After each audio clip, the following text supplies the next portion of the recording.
महाराष्ट्र की राजनीति में एक बार फिर हलचल मच गई। इसका कारण है मनसे प्रमुख राज ठाकरे का अचानक से सक्रिय होना और उनके साथ मंच साझा करते दिखे उनके चचेरे भाई व शिवसेना यूबीटी प्रमुख उद्धव ठाकरे। अब इस राजनीतिक मंच पर एनसीपी यानी कि शरद पवार गुट की नेता सुप्रिया सुले भी मौजूद थी, लेकिन एक पार्टी कॉन्स्पिशियसली गायब रही, वो थी कांग्रेस।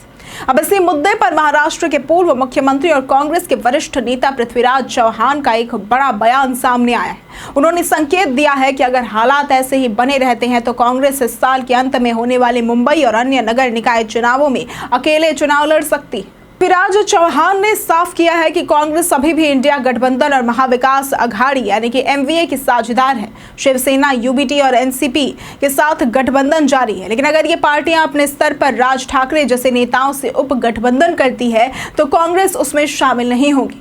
उन्होंने ये तीखा इशारा करते हुए कहा कि राज ठाकरे कांग्रेस की विचारधारा, धर्मनिरपेक्षता और संविधान की मूल भावना के खिलाफ है।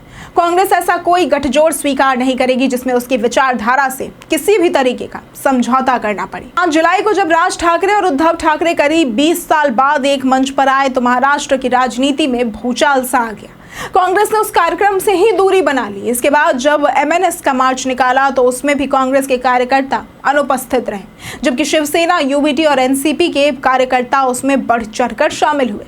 इससे एक बात तो साफ है कि एमवीए के अंदर कोई बड़ी खींचतान चल रही है। कांग्रेस को अब ये डर सता रहा है कि कहीं गठबंधन के दूसरे घटक दल उसे दरकिनार कर राज ठाकरे जैसे विवादित चेहरे को गले ना लगा ले, जिससे उसकी राजनीतिक जमीन और कमजोर हो सकती है।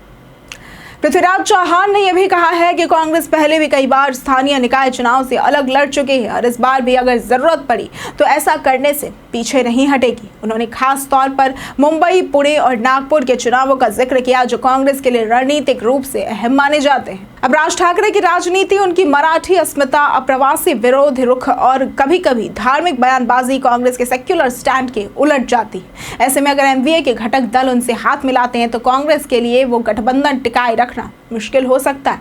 हालांकि शिवसेना और एनसीपी अब भी एमवीए को लेकर स्पष्ट रुख नहीं अपना रही है। दोनों पार्टियों की ओर से न तो राज ठाकरे के साथ गठजोड़ की पुष्टि की गई है और न ही उसे पूरी तरह से खारिज किया गया। तो अब यहाँ पर अहम सवाल ये है कि आखिर कांग्रेस की अगली चाल क्या होगी। तो अब सबसे बड़ा सवाल यही है कि कांग्रेस क्या वाकई निकाय चुनाव अकेले लड़ेगी? क्या ये संकेत केवल गठबंधन पर दबाव बनाने के लिए है या फिर ये पार्टी की बदलती रणनीति का हिस्सा है? अगर कांग्रेस अकेले जाती है तो उससे विपक्षी वोटों का बंटवारा हो सकता है, जिससे बीजेपी और शिंदे गुट को फायदा मिल सकता है। लेकिन कांग्रेस ये दाव चलकर खुद को वैचारिक रूप से मजबूती के साथ पेश करना चाहती है। इस पूरे घटनाक्रम से इतना तो तय है कि महाराष्ट्र की राजनीति में राज ठाकरे की वापसी ने समीकरणों को पूरी तरह से बदल कर रख दिया है और अगर गठबंधन के अंदर विचारधारात्मक टकराव बढ़ता है तो आने वाले समय में एमवीए टूट भी सकता है। तो क्या कांग्रेस अपने स्टैंड पर कायम रहेगी? क्या शिवसेना और एनसीपी राज ठाकरे से हाथ मिलाएंगे? और सबसे बड़ा सवाल, क्या 2024 की लोकसभा और 2025 के विधानसभा चुनाव से पहले एमवीए जैसा कोई गठबंधन बच पाएगा?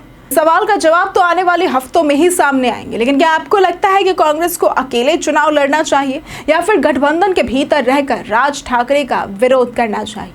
अपनी राय इस मुद्दे पर हमें कमेंट सेक्शन में जरूर बताएं। अगर आपको आज की वीडियो पसंद आई हो तो इस वीडियो को लाइक करें, शेयर करें और हमारे चैनल को सब्सक्राइब करना ना भूलें। आज के लिए सिर्फ इतना ही। वीडियो में संपन्न रहने के लिए धन्यवाद।